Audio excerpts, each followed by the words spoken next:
what's going on, guys? Tyler here for another Q&A. This one's about martial arts, Krav Maga, and training as well. So this is a good question. So this is from Gillis Wagner. My man Gillis, how's it going, brother? I do Krav Maga training once or twice a week, which is pretty intense. How can I organize my training around that? This is a really good question because Krav Maga, mixed martial arts, Brazilian Jiu-Jitsu, kickboxing, all of these things are pretty intense sports, right?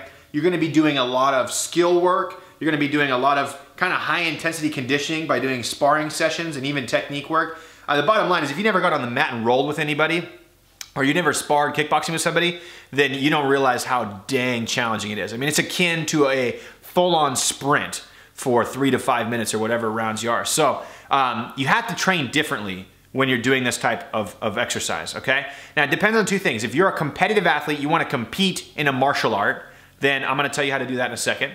But first, if you're just a normal guy, and you wanna get better at your martial art through adding in some strength and conditioning, then here's how I would approach it, okay? I would approach your martial art as skill work and conditioning work, okay?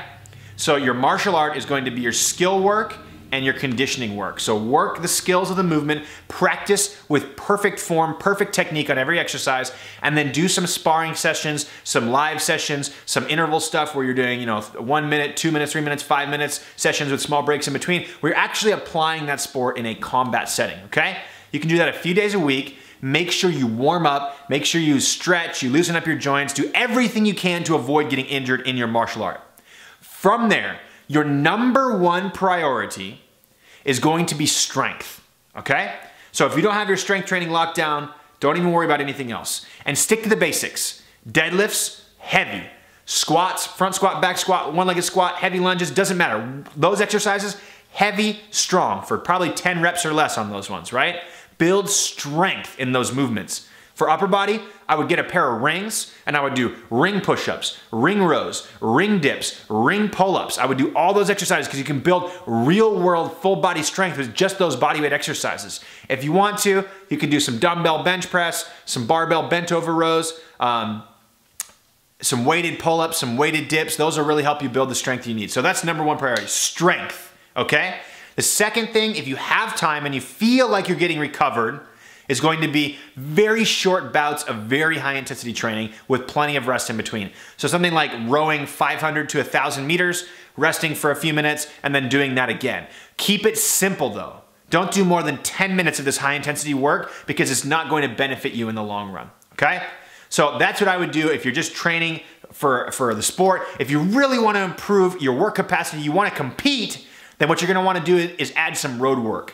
Joel Jamieson from 8 Weeks Out trains some really professional MMA fighters, and he's really big on road work to develop capacity, work capacity over a long period of time. Because if you train 4 hours a day, you can't just start doing that. You have to work up to it. So road work, Rocky style, going out there, hitting the pavement, running for 45, 60, 90 minutes, doing some push-ups, some leg raises, some pull-ups in between on the poles you see while you're running down the street. That's a fantastic way to get overall conditioned so you're prepared for the work capacity it takes to do things like boxing or competing in a martial art.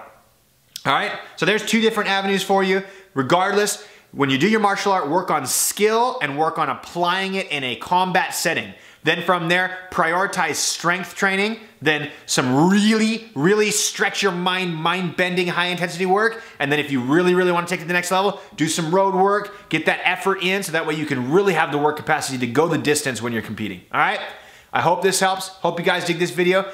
If you're interested in more information, poke around my YouTube channel, subscribe, like the video, leave a comment below, let me know what you think. Otherwise, thanks for watching, and I'll see you on the next video.